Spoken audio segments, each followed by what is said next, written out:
তুমি সঠিক পথে চলছো কিনা বুঝবে কিভাবে?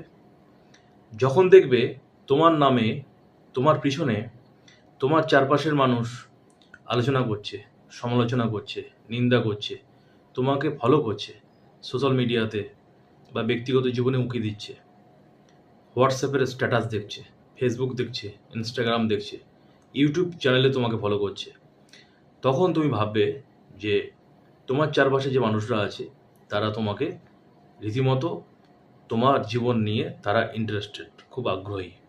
কেন জানো? কারণ হচ্ছে তুমি তাদের আগে, তাদের সামনে চলছো। তাদের সামনে চলছো বলেই তো তোমাকে তারা ফলো করছে। কেউ তোমাকে নিয়ে খারাপ কথা বলতে পারে, কেউ তোমাকে নিয়ে ভালো কথা বলতে পারে, কেউ তোমাকে অনুকরণ করতে পারে, অনুসরণ করতে পারে, কেউ তোমাকে ভয়ও পেতে পারে। তুমি যদি সৎ পথে চলো তাহলে দেখবে তোমাকে সবাই ভয় পাবে, সমীহ করে চলবে। তুমি তাদের আতঙ্কের কারণ হবে, রাতে অর্থাৎ মাঝরাতে ঘুম ভাঙার কারণ হবে। তোমাকে নিয়ে অনেকে স্বপ্ন দেখবে, তোমাকে অনেকে বিভীষিকা মনে করবে। কেন? কারণ তুমি যদি সৎ পথে চলো, সততা এমন একটা শক্তি, তাহলে দেখবে যারা অসৎ কর্ম করে, পাপ কর্ম করে, অন্যকে ঠকায়, কষ্ট দেয়, পাপের সাথে যুক্ত, তারা তোমাকে ভয় পাবেই। আজকে তোমাকে ভয় পাচ্ছে, আগামী দিন নিজেকে ভয় পাবে।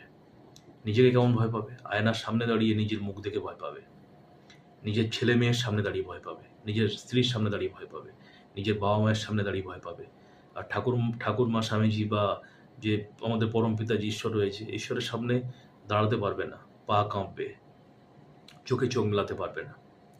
নিজের আত্মার সাথে যারা বিশ্বাসঘাতকতা করে, যারা অন্যায় পাপের সাথে যুক্ত, যারা যারা জানে, এই দুর্যোধন যেমন বলেছিল না মহাভারতে, যে আমি জানি কোনটা ধর্ম কোনটা অধর্ম, তবুও আমি কেন যে অধর্ম করি জানি না। কারণ যে ধ্বংস হবে, বিনষ্ট হবে, যে পাপ করবে, তাকে পাপ আরও সেই দিকে নিয়ে যাবে, আরও টানবে ওইদিকে। যেমন যার ইচ্ছা হয় আমি মরবো, আত্মহত্যা করবো, আমি মারা যাব, তাকে তার জীবন, তার মৃত্যু তাকে সেই দিকে টানতে থাকে। যেমন ভাববে তোমার সাথে ঠিক তেমন তেমন হবে, যেমন ভাব তেমন লাভ। তুমি যদি পজিটিভ চিন্তা করো তোমার সাথে পজিটিভ হবে, তুমি যদি খারাপ চিন্তা করো তোমার সাথে নেগেটিভ সব কিছু হবে। তাই যারা পাপ কর্মের সাথে যুক্ত, তারা সবসময় সৎভাবে যারা থাকে তাদেরকে ভয় পায়, তাদেরকে সমীহ করে চলে, তাদের হোয়াটসঅ্যাপের স্ট্যাটাস ফলো করে, হোয়াটসঅ্যাপের স্ট্যাটাস থেকে ফটো স্ক্রিনশট করে অন্য জায়গায় শেয়ার করে। তোমাকে ভয় পাবে, তোমাকে সমীহ করে চলবে। যদি তুমি সৎকর্মের সাথে যুক্ত থাকো, সৎকর্ম করো, ভালো কর্ম করো, কাউকে ভয় পাবে নেই তো, বুক ফুলেই চলবে।